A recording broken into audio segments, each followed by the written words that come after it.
je veux aller plus haut. Je veux aller plus haut. Nous te bénissons, notre Dieu et roi. Je veux aller. Nous te disons merci pour tout ce que tu fais. Gloire à toi, Seigneur. Avec toi. Saint-Esprit. Nous vous saluons dans le précieux nom de notre Seigneur Jésus-Christ en ce samedi après-midi, c'est-à-dire en ce milieu du jour plutôt. Nous vous saluons dans le précieux nom de notre Seigneur Jésus-Christ et nous continuons notre grand cheminement sur le discernement des esprits. Nous avons eu les modes ou les critères de discernement. La fois passée, nous avons insisté sur le bon sens. C'est très important, frères et sœurs, le bon sens, parce que Dieu nous donne une lumière naturelle qui est notre intelligence. Ensuite, nous avons dit aussi comme critère de discernement la parole de Dieu, tout ce qui n'est pas conforme à la parole de Dieu, et surtout à l'esprit de la parole de Dieu. Il y a des chances que ça ne vient pas de Dieu. Ensuite, nous avons parlé du magistère, parce que c'est le magistère, c'est cette somme de l'enseignement, en même temps incarné par l'autorité de l'Église, et surtout nous avons mis l'accent sur l'infaillibilité du pape en matière de foi. Tout ce qu'il proclame en matière de foi, nous devons l'accueillir comme venant de Dieu. Venant de Dieu, c'est très important. Et que vous soyez catholique ou pas, nous croyons au Saint-Esprit, que le Saint-Esprit parle à l'Église. Je peux vous dire que quand j'ai été reçu la première fois par le Vatican, c'était comme dans un cénacle. L'Esprit de Dieu soutient son Église, alléluia. Nous allons maintenant voir le discernement charismatique. C'est très important. Tout en parlant du discernement charismatique, nous allons aussi nous appuyer sur ces 3 critères de discernement. Parce que le discernement charismatique, c'est un discernement par intuition. Je vais vous décrire un peu ce que l'apôtre Paul dit dans 1 Corinthiens chapitre 12, à partir du verset 4. Il y a certes diversité de dons spirituels, mais c'est le même esprit. Diversité de ministères, mais c'est le même Seigneur. Diversité d'opérations, mais c'est le même Dieu qui opère tout en tous.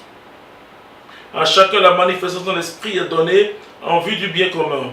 À l'un, c'est un discours de sagesse qui est donné par l'esprit. À tel autre, un discours de science, selon le même esprit. À un autre, la foi, dans le même esprit. À tel autre, les dons de guérison, dans l'unique esprit. À tel autre, la puissance d'opérer des miracles. À tel autre, la prophétie.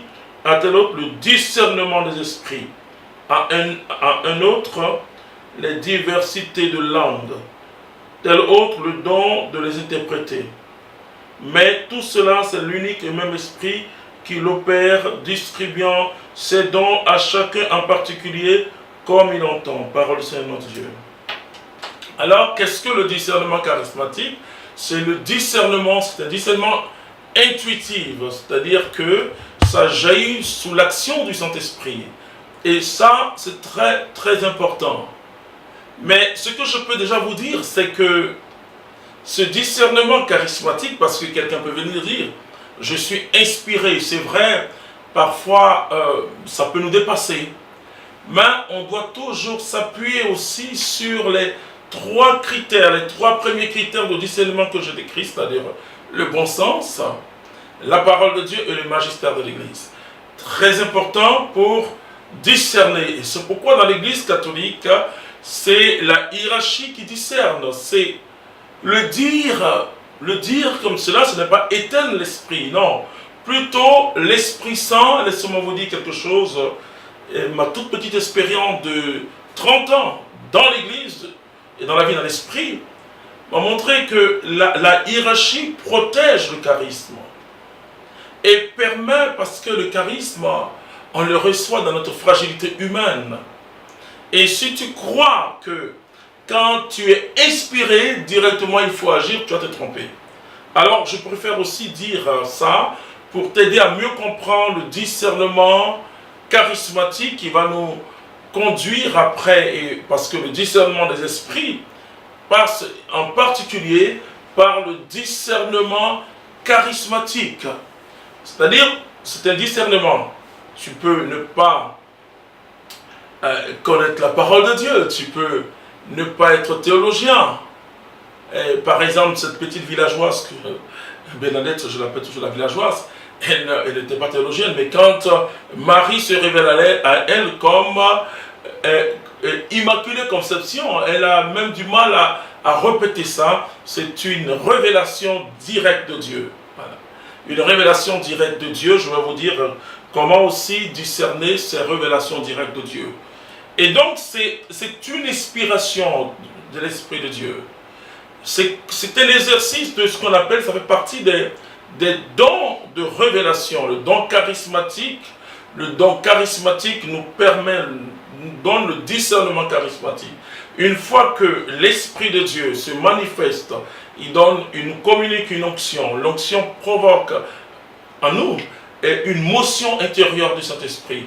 Et dans cette motion intérieure, c'est-à-dire cette présence discrète, intérieure du Saint-Esprit en nous, il y a des idées, une intuition qui monte. Et certains vont dire, oui, c'est comme s'il y avait une lumière, oui, ou bien d'autres aussi vous disent, il y a une parole qui venait dans mon esprit, dans mon cœur, c'est la même chose. Cœur, esprit, c'est la même chose. Même si on peut faire des distinctions, hein, parce que souvent, une parole me vient à l'esprit, une parole me vient au cœur. C'est le cœur, pas le cœur organique, mais le cœur comme siège de nos sentiments, donc dans notre âme finalement. Et comme Jean le dit, le Saint-Esprit descend au niveau de notre esprit. Mais pour la traduction, et donc le Saint-Esprit a besoin d'un vecteur humain. C'est là tout le risque. Un vecteur humain pour la transmission. Alors quand l'Esprit de Dieu se manifeste dans notre esprit, l'Esprit de Dieu nous donne une intuition qui va passer forcément par nos faiblesses, nos fragilités. Je dis, l'être que nous appelons Dieu est humble. Oui, parce que Dieu nous épouse avec ce que nous sommes. La transformation, ce n'est pas de notre ressort, c'est de son ressort. Et progressivement, il va nettoyer notre âme. Notre âme, et vous pouvez voir dans notre âme, pour schématiser, il y a notre libre arbitre. C'est très important, qui se tient dans notre volonté. Donc il y a la volonté, il y a nos émotions. Et le Saint-Esprit a besoin de nous purifier de l'intérieur. Il y a nos sens et il y a notre intellect. Si vous voulez, je caricature l'âme en 4 grandes parties, parce que c'est très important de comprendre comment l'Esprit de Dieu, parce que tu peux recevoir une très belle intuition, mais rendre mal, parce que ça va passer par ta fragilité humaine. Notre volonté, dans notre volonté, au cœur de notre volonté, il y a notre libre arbitre. Ensuite, il y a nos émotions. Même la colère, la joie, ce sont les émotions. Voilà. Et nous avons aussi nos sens qui sont ensemble des signaux, parce que c'est nos sens qui nous permettent d'entrer en émotion ou pas. Nos sens, l'ouïe, l'odorat, etc., nos sens. Et vous savez qu'au commencement, c'est nos sens qui ont été souillés. Ève a entendu le démon, elle a regardé le fruit, elle a vu que le fruit était agréable, donc tous les 5 sens sont entrés en jeu. Et ensuite notre intellect, notre intelligence. Et notre intelligence est un peu émoussée aujourd'hui par le péché et par notre propre histoire. Parce que notre intelligence, c'est notre intelligence qui nous donne la capacité d'analyser, de juger, etc. Donc, comme je l'ai dit, c'est une lumière que Dieu nous donne. Alors, quand le Saint-Esprit se manifeste à nous, il faut retenir que il y a d'abord au commencement, quand il souffle, il y a l'onction comme une manifestation extérieure. C'est pourquoi il y en a, dès qu'ils sentent l'onction, ils se mettent à trembler. Non. Et je dis, ce n'est pas le Saint-Esprit qui nous fait trembler, mais c'est beaucoup de gens qui tremblent quand l'Esprit Saint est là. En fait. Ça, c'est donc, il y a la nuance. Ok? Mais ça, quand on n'est pas encore habitué, c'est vrai, ça peut paraître étrange. J'ai vu des gens vouloir même enlever la chemise, le feu. Bon, Ok, il faut qu'un jour, tu sois habitué à la présence de Dieu. Et donc ensuite, le Saint-Esprit crée en nous une motion intérieure. Certains diront l'onction intérieure. Ouais, surtout nos frères, je ne sais pas, de l'Église réformée, ceux qui partagent avec nous parfois des temps de prière au niveau mondial, charismatique je veux dire, ils parlent de l'onction intérieure. Nous on préfère la motion intérieure du Saint-Esprit. Et cette motion intérieure nous donne une assurance. Vous priez, arrivez à vous sentez cette présence, parce que Dieu, il est toujours présent, mais quand je parle de la présence, je veux dire une présence sensible, mais pas une présence émotive. Attention, parce que la sensibilité spirituelle, ce n'est pas la sensibilité à partir de nos sens. C'est difficile à expliquer cette sensibilité spirituelle. Nous sentons vraiment cette présence de Dieu, et ça c'est grâce à la motion intérieure. Et nous sommes comme dans une paix intérieure, une très paix intérieure, et la prière devient plus facile parce que quand l'onction vient, l'onction me pousse dans l'adoration de Dieu et crée en moi la présence de l'Esprit par la motion intérieure du Saint-Esprit, et de cette motion intérieure va jaillir des intuitions. Les intuitions sont des pensées, vous comprenez? Pourquoi les gens se trompent? Parce que beaucoup d'enseignements trompent les chrétiens, beaucoup de chrétiens. Et on leur dit, Dieu parle. Oui, mais comment Dieu parle? Comment Dieu parle? Mon épouse, elle a eu, au début de sa vie charismatique, une grande chance d'entendre, selon elle, Dieu, et se vérifier après, Dieu est comme si elle entendait d'une manière audible. Comme si elle entendait d'une manière audible, alors je lui dis, mais Dieu me défend, parce que être la femme d'un fou, c'est difficile. Donc Dieu est mon avocat. Mais personne n'entend. Finalement, elle entend ça que dans son esprit. C'est comme le voyant. Il dit, voici Marie. Et tout le monde frotte les yeux, mais il ne voit pas. Parce que c'est une grâce. Alléluia. Et donc, on reçoit des intuitions. Et la meilleure façon de dire, en toute humilité, on doit dire, c'est comme si Dieu me parlait. Je dis toujours à ceux qui commencent dans le monde charismatique, ne commencez pas par dire Dieu m'a dit, Dieu m'a dit, Dieu m'a dit. Bon, quand tu viens devant moi, que tu dis Dieu m'a dit, et tu veux que je dise quoi? Dieu m'a dit. Non. C'était comme si le Seigneur me disait. Parce que c'est une intuition. C'est un flash. C'est une parole sans son que j'arrive à comprendre progressivement. Il y en a qui disent, ah, oh, c'était Dieu qui m'avait parlé, oui. Tu comprends, mon frère, ma soeur, je dis, moi, quand j'enseigne, si dans la vie, dans l'esprit, je parle de la guérison intérieure, parce que quand il y a une frustration intérieure, quand notre âme est trop chargée, puisque c'est là, l'Esprit de Dieu va s'exprimer en nous, mais à travers nos catégories, à travers notre propre langage. C'est ça. Et donc, si vous entendez, je suis Sainte-Thérèse avec une petite voix, c'est pas l'Esprit de Dieu. Là, je peux vous dire avec force que là, c'est pas l'Esprit de Dieu. L'Esprit de Dieu va s'adresser à toi selon ton langage. Si tu vois que l'Esprit de Dieu s'adresse à toi et que tu commences à parler l'anglais et que tu comprends bien, c'est un don de langue. Parce que Dieu épouse nos pauvretés, nos limites, il purifie et il passe par le canal de notre chair fragilisée. Ouais, c'est vrai, très fragilisée. Et l'Esprit Saint, au fur et à mesure, nous équipe de la grâce de Dieu. Et on commence à recevoir la sensibilité de Dieu. Donc, le discernement charismatique, c'est un discernement par intuition charismatique. Intuition par charismatique. Ça ne s'explique qu'à d'une manière rationnelle. Et vous commencez à grandir progressivement dans le discernement en fonction de votre vie de prière. Comprenez, la vie de prière du chrétien, tant qu'il ne dort pas, même quand il dort, la Bible dit, Dieu veille sur son bien-aimé qui dort. Même quand nous sommes dans le travail, même quand nous sommes en train de faire quelque chose, nous devons le faire avec le Seigneur et dans le Seigneur. Notre vie doit devenir prière et la prière doit devenir notre vie, comme le dit Saint Augustin. C'est-à-dire que le chrétien, il n'y a pas un moment de distraction dans son esprit. Ce n'est pas possible. C'est-à-dire qu'un chrétien ne cherche pas à s'évader. Et même quand il fait du sport, il bénit le Seigneur. Et quand il nage, il bénit le Seigneur. C'est-à-dire le chrétien, toute notre vie est action de grâce et louange à la gloire de notre Dieu. Donc le Saint-Esprit va s'exprimer en toi, voilà. Il va s'exprimer en toi, il va te conduire dans un discernement.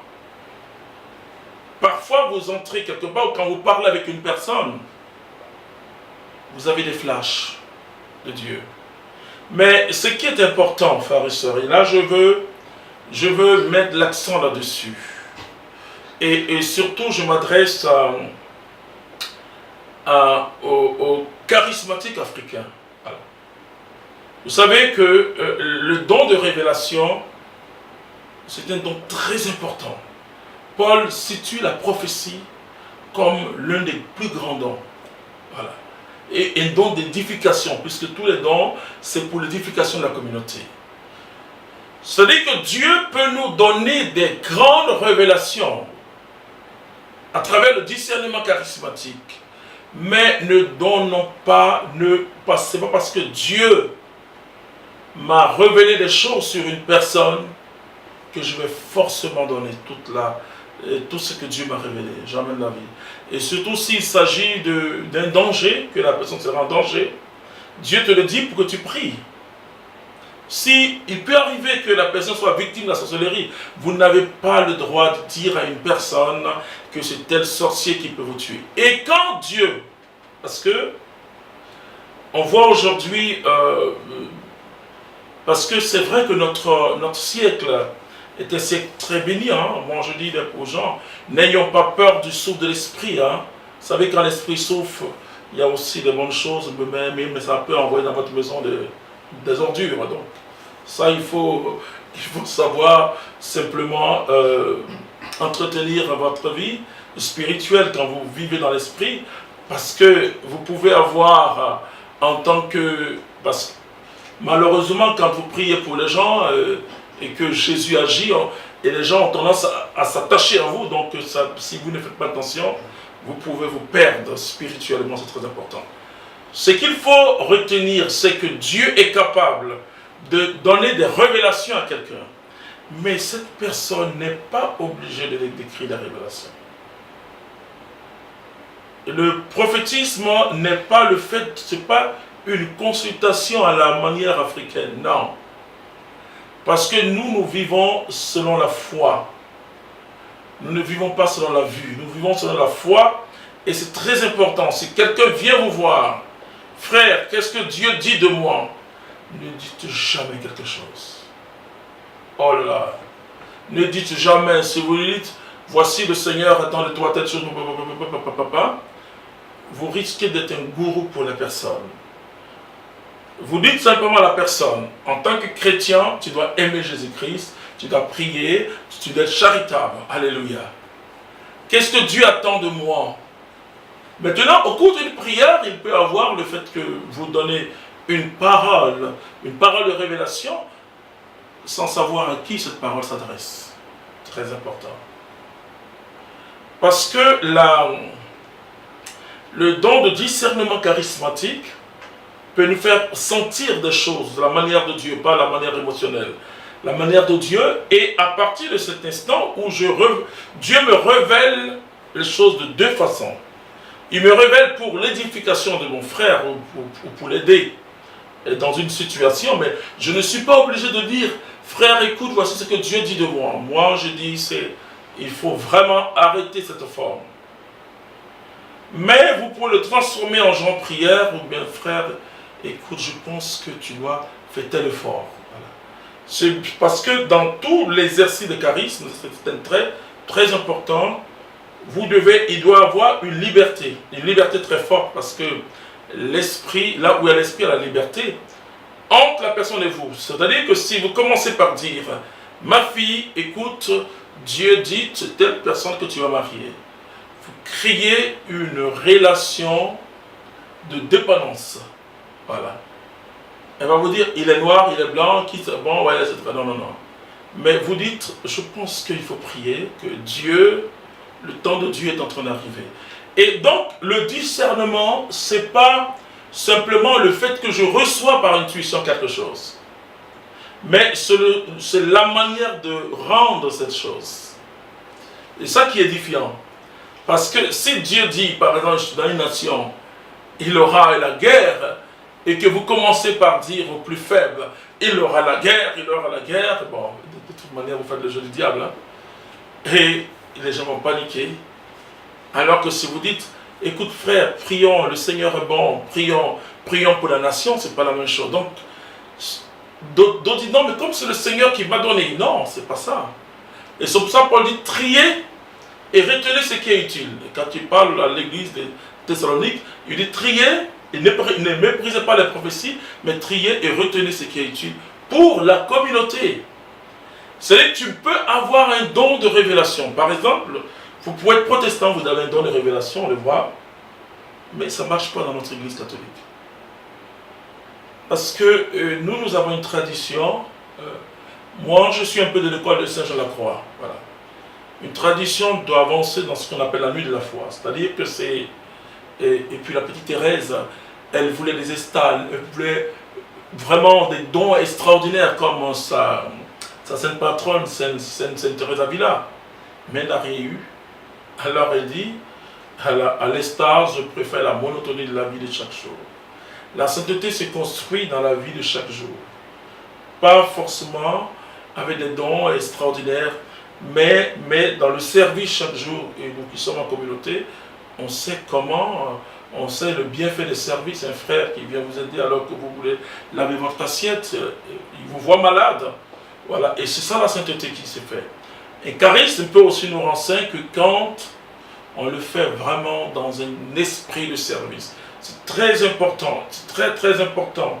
C'est-à-dire que ce n'est pas une question, la source elle est bonne, vous pouvez avoir un don de révélation, la source elle est bonne, mais elle n'est pas utile pour toute communauté. Par exemple, chez nous, on ne prophétise pas en tremblant.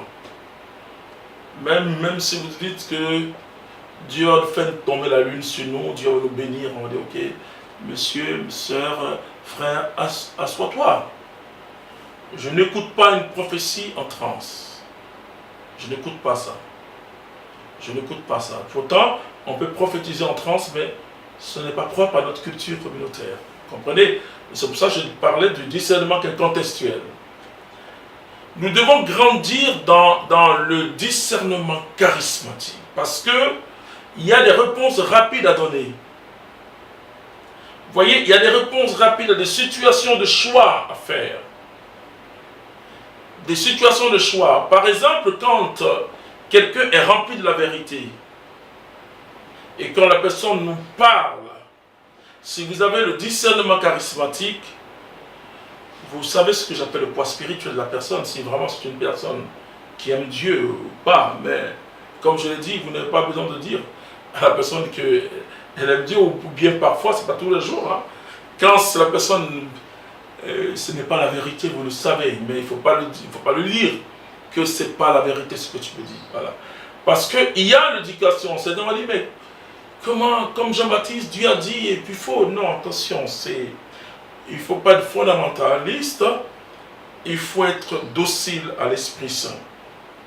Or, l'Esprit Saint est, comme on dit, l'esprit de prophète est soumis au prophète. Très important. Quand quelqu'un, par exemple, vous entrez dans une maison, voilà, et qu'il y a des conflits, grâce au discernement charismatique, là je suis en train d'aller progressivement vers le discernement des esprits, vous savez que ça ne va pas.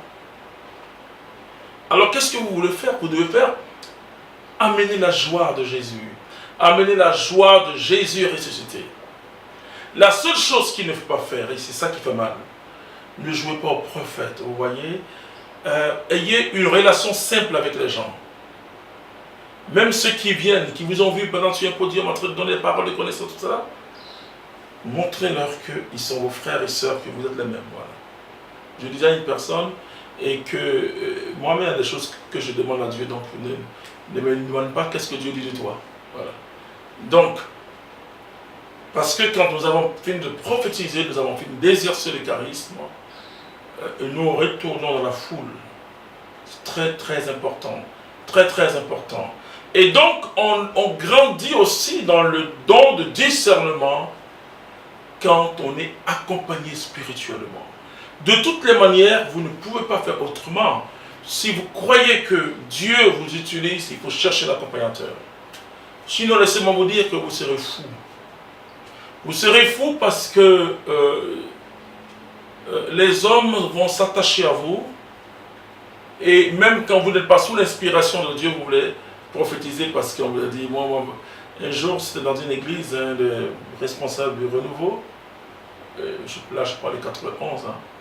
Elle m'a dit, ok, frère, tu viendras pour un temps de prière, de prédication et tout ça. J'arrive, c'est une messe de malade.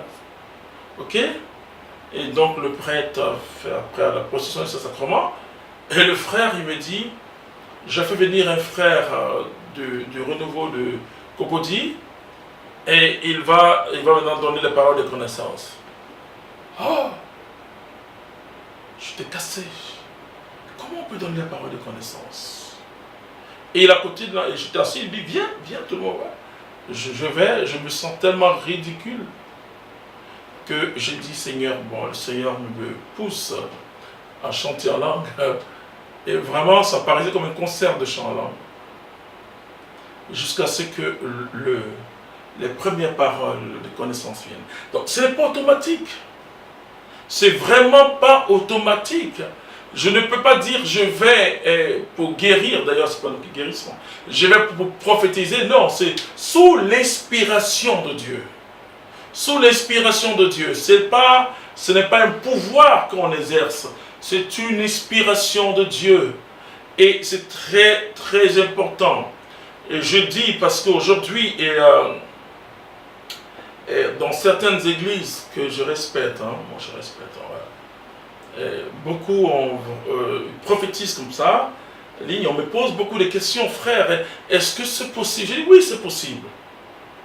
C'est possible, mais la forme, je prie Dieu que surtout dans l'église d'Afrique, surtout l'église catholique, dans les communautés catholiques, dans les groupes de prière, du renouveau charismatique, cette forme-là ne vienne pas.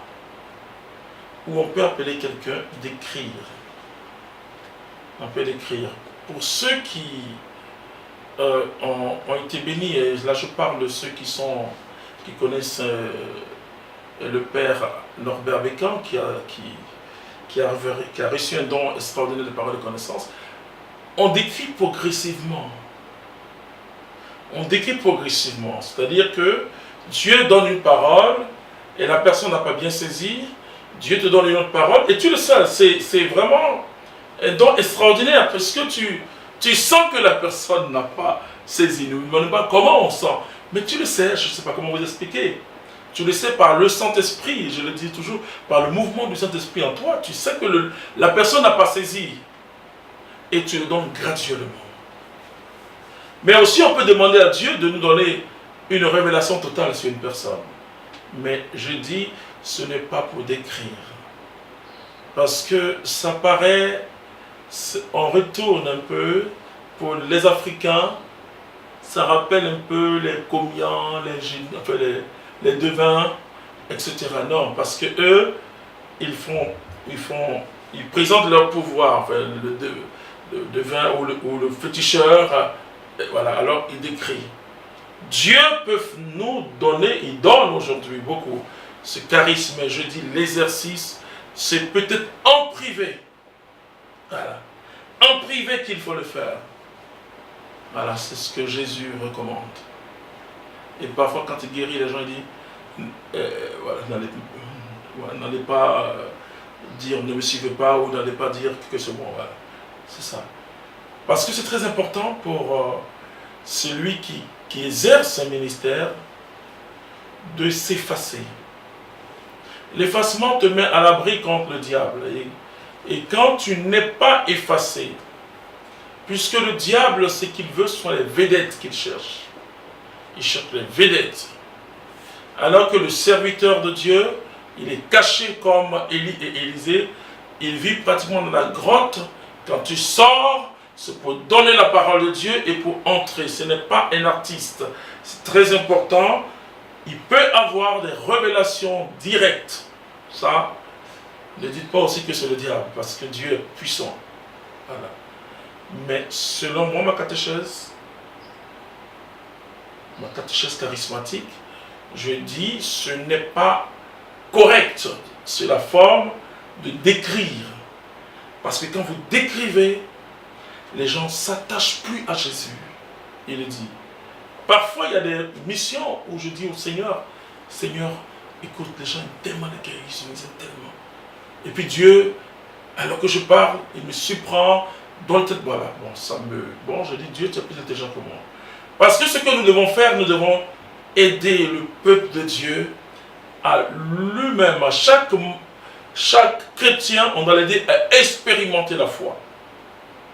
Or, la foi, c'est une femme assurante des choses qu'on espère, une démonstration de celles qu'on ne voit pas. Alors, mon frère, ma soeur, je vais te présenter le discernement charismatique. Donc, vous connaissez maintenant les 4 critères: le bon sens, la parole de Dieu, le magistère et le discernement charismatique.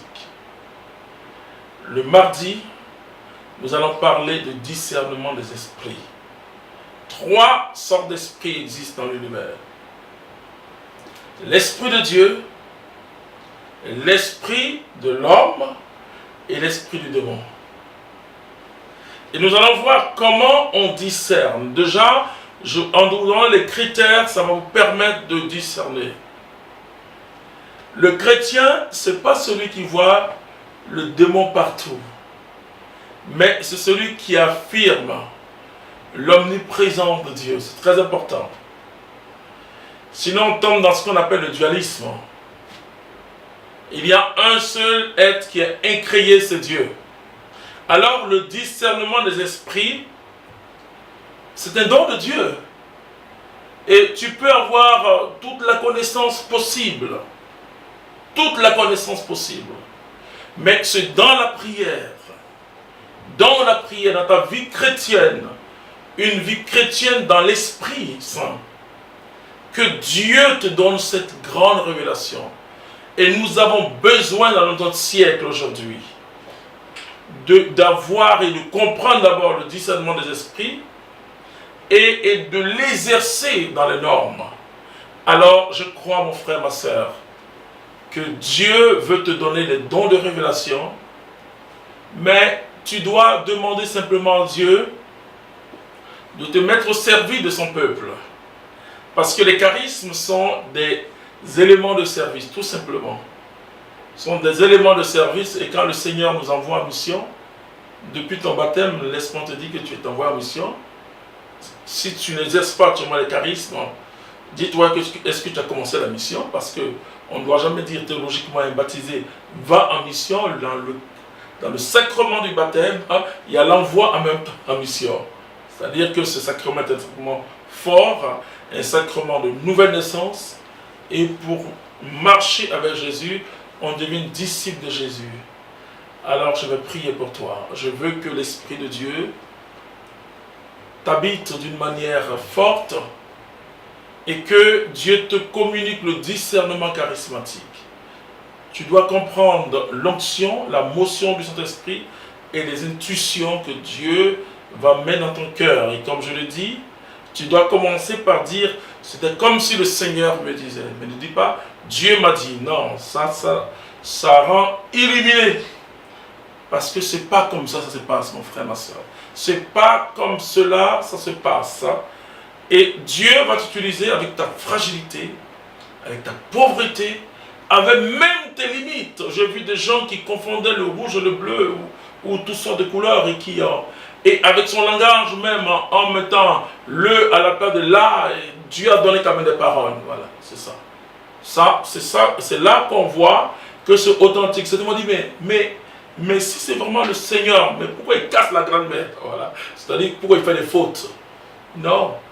Au contraire, s'il n'a pas fait des fautes, c'est que c'est un don de langue.